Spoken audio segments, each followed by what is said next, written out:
Good evening, I'm Cathy Lewis, and here's what matters tonight. There's a way of life that's defined this region for generations. Working the water is in the DNA of some families. Most of us don't get to experience it firsthand, but Lisa Godley went to the water's edge for a look at a day in the life of a waterman. John Pete Freeman has been a waterman longer than many of us have been living. Pete rises every morning at 4 o'clock, eats breakfast, and comes down to the dock to board his boat. And he's been doing so for the past 65 years. By sunrise, I'm out there fishing crab pots. I fish until 2 o'clock, then I knock off and come home. As a crabber, he remembers better times when a bushel of crabs paid well. The good times is when you go there and come back in, you got $400 or $500 you've made. That's the good times. And you can go home and feel good. Come in and no money being made, and you go home and sit down in the chair, and then what am I going to pay my bills with? Lately, Pete can't help but wonder.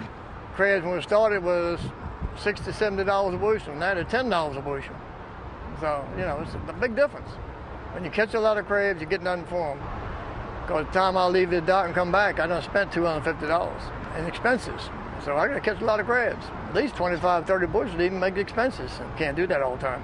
During his years on the water, Pete dabbled in scallops and oysters. He even worked nights for 22 years at the shipyard, but none of it kept him from crabbing every morning at dawn. He fell in love with his profession watching his father and has since passed his knowledge on to one of his sons. I've enjoyed my life on the water.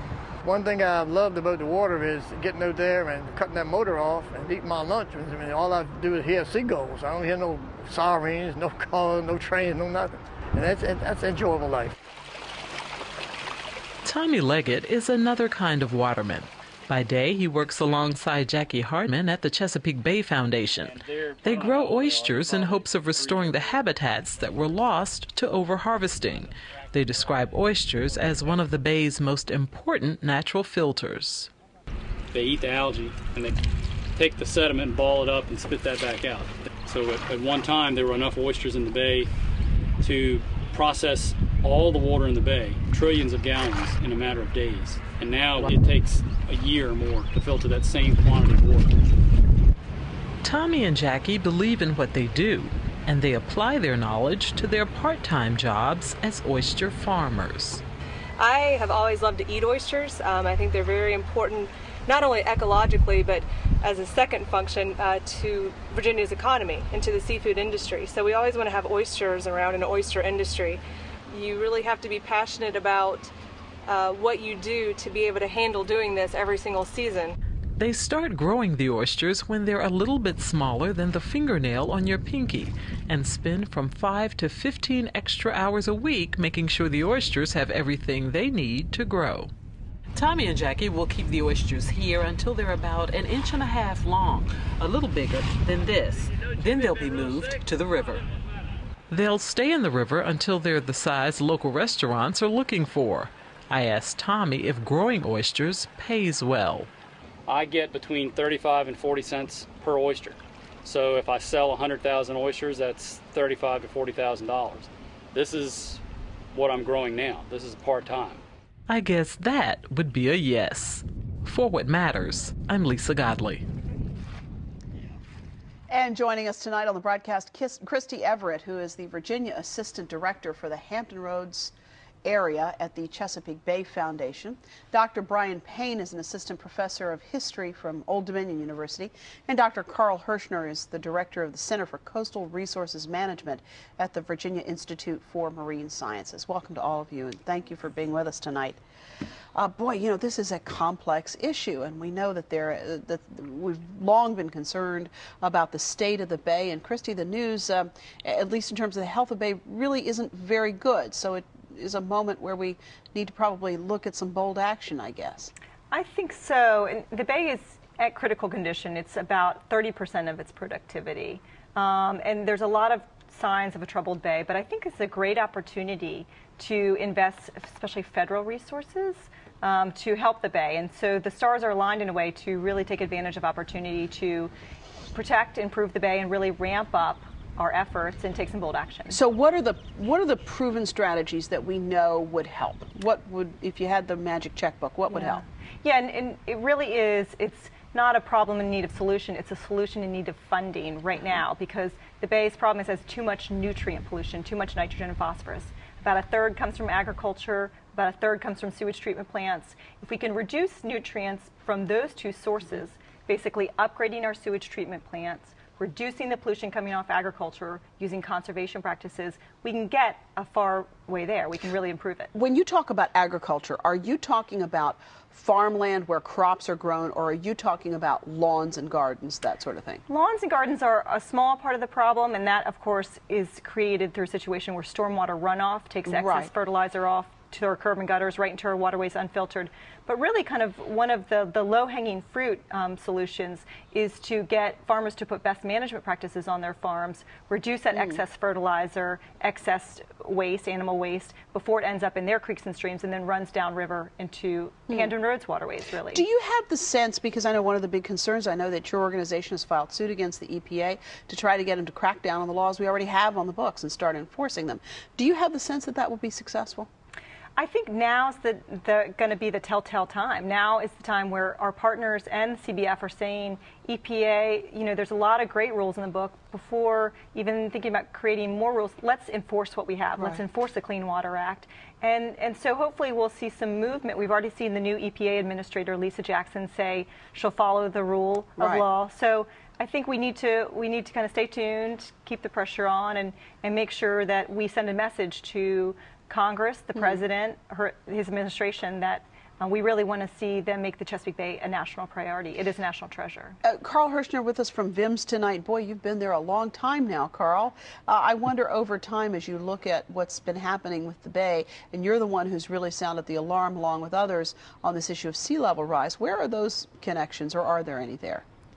Between the climate change factors that we're seeing and what Christy's just been talking about. And what's going on in the Bay, The reality of climate change is that it is simply going to exacerbate the problems that we currently have. We anticipate that there'll be greater rates of erosion, potentially more runoff, more rainfall at the wrong times of the year. All of those things will continue to increase the stress that the Bay currently experiences. So trying to solve the problems, interestingly enough, of both excess nutrients and sediments and sea level rise requires exactly the same actions in many cases. Trying to pull back from the shoreline, retain natural buffers, things that can provide improvements in the condition of the system without really any help from us if we just let them do that work. But it's very interesting because that's something that people really need to be educated about, and we all, if we buy our property at the water's edge, by golly, we want to enjoy it. That's right, and if you're a local government official, those are the high dollar tax revenues, and that's where you want to see development. So there are pressures that work against us all the time in trying to seek that environmental improvement and try to allow the system to basically tend to itself in some cases. Wow. Dr. Brian Payne is with us tonight from Old Dominion University, and he's a history professor there. Nice to meet you. Nice to meet you. And you've been really looking at this issue of watermen in New England, and we'll talk about Hampton Roads in just a moment. But your research found some very interesting things about the idea of what happens when watermen are sort of left to their own to manage their own situation, and what happens when other watermen come into the picture. Well, I think one of the biggest surprises people find is how conservationist-oriented watermen can be. If we look at the historical record, many watermen from all over the world, whether they're Nova Scotia bait fishermen or Maine lobstermen or Chesapeake Bay crabbers, they create various, what I call informal codes of conduct that tend to limit extraction in the resources to reduce pollutants going into the waterways. And they create sort of a gang mentality to enforce those outside of the law. Sometimes it blew up into very violent situations. Other times it was very quiet and harder to document, but it was always going on. Typically, these types of systems tend to break down when the resources attract capital and effort from non-local residents. Presumably because they're non-governmental anyway, so it's not as if you can appeal to the government to enforce the thing that they haven't created. Right, which a lot of times is actually illegal. Some of these informal codes of conduct that they created were stricter than the actual law. In many cases, the actual law would have allowed non-locals to come in and extract resources on a much greater scale. So not only were they creating informal codes and using gangs, but they were often breaking the law to do it. Wow. And I know you haven't been in Hampton Roads very long, so I don't want to put you on too much of a spot here, but do you notice some of those practices or patterns in watermen here? Not so much the issue of gangs, but this idea that that there is a great care for the water and a great care about preserving the resource. Well, there certainly is a history of it. Watermen in the Chesapeake Bay have been working in these resources for a long time. In terms of the Chesapeake Bay, the big issues are crabbing and oyster. In the historical document, the oysters have attracted much more attention from historians. And you said there was actually a war over oysters. They call it an oyster war. It pitted, again, local resource producers against people who were new to the area or from away. It really shaped up as a conflict between types of oystermen. On the one hand, you have groups that we refer to as tongers. Tongers would extract resources using basically two really long rakes that would almost hand-pick oysters off the oyster bed. It was labor-intensive. It wasn't particularly efficient. It did not fill very broad markets, but it could fill the local consumption. Beginning around the 1850s, 1860s, we see dredgers coming into the area, and dredgers were a different type of device, basically a big net that they would scrape along the bottoms of the oyster bed, and it could go anywhere from 6 to 12 inches deep into the oyster bed and actually lift the entire bed off the bottoms. In this case, they're not simply taking oysters, they're taking the entire ecosystem and destroying it. The dredgers were largely from New England. They started coming down 1830s, 1850s. They did not employ local oystermen. The local oystermen refused to work for the dredgers for a lot of different reasons, one of which was conservation issues. They typically employed immigrant laborers. About half of their crew were immigrants. Really? Most were German and Irish immigrants. So what I would argue is that these individuals did not have a local cultural connection to their environment the same way that the tongers would have, who would have sought limited extraction. That's really interesting. That is really interesting. I know both of you have worked with watermen all along the way, and there's a very interesting program where they're trying to reclaim a lot of these abandoned crab pots. And the ghost pot. Yeah, ghost program. pots. Yeah, right. yeah. It turns out that when the crab potters put their equipment on the bottom and they use a long float to be able to locate the pots for harvest, that about a third, we estimate, in some cases, of all the pots they put out are lost each year. The floats get cut off by recreational boaters, natural forces, whatever. And they remain on the bottom and continue to fish. And so one of the impacts on the fishery is that sort of uneconomic harvest, if you will. And when we discovered that there were as many of those things out there as we found, when they decided to close the dredge fishery in Virginia to allow the female crabs a better chance of survival and therefore the stock a better chance to recover, looking for a way to compensate the people who'd been put out of work, one of the ideas was to employ them to find and retrieve some of these lost pots. And they've just completed their first year. I think the governor's office just released a press release on the accomplishments, and they managed to pull up over 8,000 pots from the bottom. And the estimation is that once again, next year, we're likely to see a large number lost, and that will be a recurring problem that has to be addressed. So it was a way for the state to utilize the resources that exist, the expertise that existed. We found it great. It was our opportunity to really get to know some of these people. They really pulled up a lot of stuff. They did. In addition to the pots, of course, they pull up some gill nets and some other miscellaneous things, I think a shopping cart or two. But what was interesting for us is their knowledge of the system. As Brian was saying, they have a personal investment in the system, and so they do tend to know quite a bit about the natural processes. And in this case, here in the Bay, one of the things that they encounter is not just their own pressure on a system, but as Christy was saying, it's the change in the habitat quality that results from all the rest of us who live in the watershed. adding pollution, degrading the water quality, that impacts the stock that they're trying to harvest as well. So their own sort of self-regulation becomes less and less efficient. Oh, wow. And Brian Payne, you were saying that you really think that watermen have a real role to play, as important as role as conservationists and scientists in coming up with some answers here. Yeah, I think that situations like this prove that, that they have a deep cultural connection to this resource. They have a knowledge of the resource, they have an intimate relationship with the waterway, and they should be included at the table when you talk about conservation efforts. I don't advocate using history as policy, but when we look at history, it shows us that when the watermen, when the fishermen are not included on the table of policy, that's when things go wrong. That the historical record shows that these fishermen created systems that worked out pretty well, and those systems were taken apart by scientists and policy people. Not that the scientists and policy people at this table were involved in that in any respect, but you work very closely with the watermen with the Chesapeake Bay Foundation now, right? We do, and we have a number of watermen, actually Pete Freeman on the report, who are part of our suit, partners in our suit. And we consider it important, as we saw the governors of Maryland and Virginia put forth harvest restrictions this past year on female crabs. And then, the winter dredge survey of crabs showed that crabs are, showing some promising results, showing some success. Last year we had 280 million crabs overwintering, this year 400 million. So we're seeing some success, but we do need to continue to use science to put in place conservation measures for crabs and other resources to make sure that we're starting to see some consistent progress.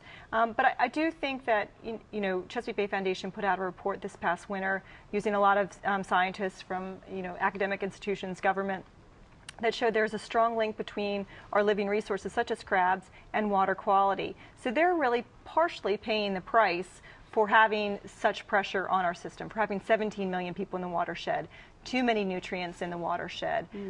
We really do have to work together. We can't just point a finger at one particular segment and say, you fix the problem. Do you have, years ago, there was the sense that when you looked at the states that were part of the Chesapeake Bay Pact, or whatever that group was called, that Virginia was really not one of the star players in that collection of states. Is that still the case, do you think?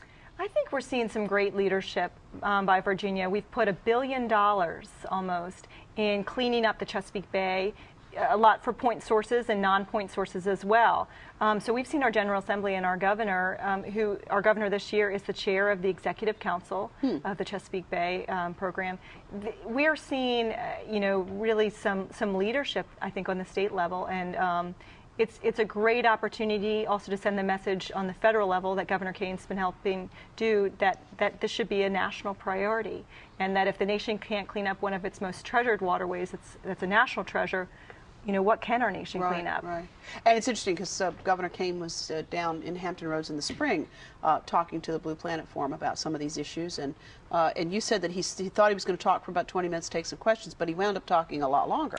Almost an hour about the commitment to the Chesapeake Bay, the importance of the Chesapeake Bay, just environmental issues that really affect our quality of life and our economy in Virginia. It's not just an environmental issue or niche issue. It's something that's really part of our everyday fabric of our life. And of course, so many of these efforts start because somebody looks at the water that they're privileged to live on and says, my goodness, what's going on out there? And that's sort of how this Lynnhaven River initiative got underway, and they too are looking at a very comprehensive plan to try to clean up the Lynnhaven River. Does that, I'm guessing that has to help.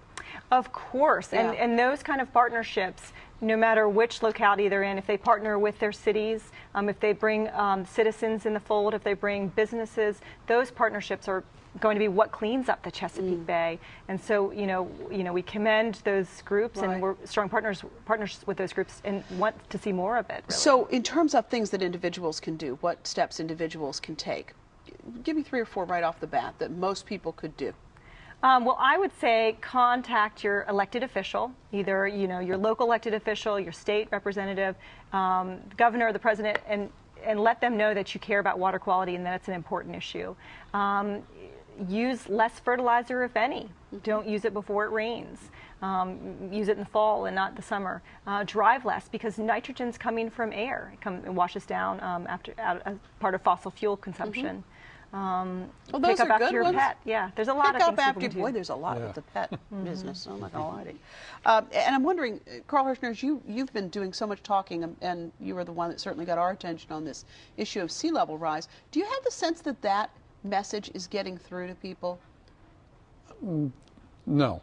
All right. How's that? So there's so much for our show. All right.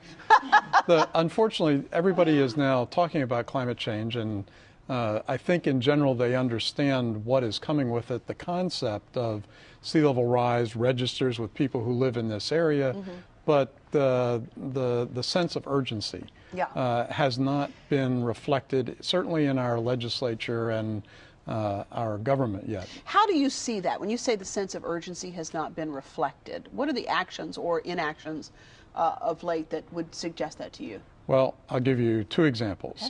For action, there has been action in the sense that the governor had a climate change commission, which produced a very extensive report which is replete with things that we can and must do in order to. And I'm told they're very concrete recommendations. They are. Yeah. They're very explicit. It's a cookbook for how the Commonwealth can and should move forward.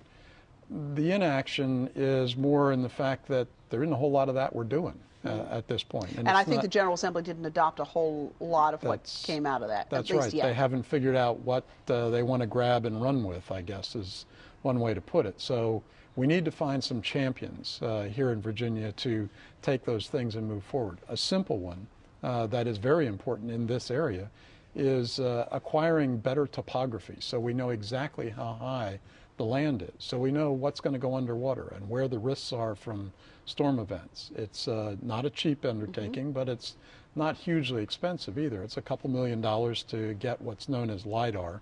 It's a laser ranging data collection that tells you with very, very high accuracy what the elevation of the land surface is, and that combined with our knowledge of sea level rise and storm events allows us to predict with pretty high resolution who's going to be at risk, where evacuations need to take place, where natural resources where you probably don't want to build a fire station, that sort of thing. All of those things, yes. Yeah, I mean, and that's so important, and so topography would be a good starting first starting point, which would be what we call that low-hanging fruit, so to speak. Wow. And so do you have much hope that this is going to happen? I mean, do you have much hope that these recommendations that have been developed are going to come to some sort of fruition? I do, simply because I have hope simply because they're only going to become more and more urgent, and eventually they're going to be. It's going to be impossible to ignore them. Well, if you do you have that presentation you do on the website over at VIMS or not? There are several. Several over there. All right. If you go to the VIMS website, you really want to take a look at that because it's a very interesting presentation. It talks about the impact of sea level rise, which will hit this community in much more significant ways than other communities will suffer. My thanks to all of you so much for being with us today. It's been a pleasure. And wow, nice to meet you, and welcome to Hampton Roads. And it sounds like you really own this space of the watermen in history. Well done. There's not a whole lot of us, folks. There's not a whole lot. Well, we're glad you're here, and I look forward to having you get to know the watermen in this community and do some research on them as well, because it's a very rich heritage. Yeah, there's very little done on it. Yeah, and these families go back generations. It's amazing. Christy Everett, thanks for all the good work you do over at the Chesapeake Bay Foundation. Nice to see you. And Dr. Carl Hershner, we'll have you back again soon to do that sea level rise and see if we can get some more viewers looking at it and thinking about it. Thanks so much for being with us. And I'll be back in just a moment with a final thought.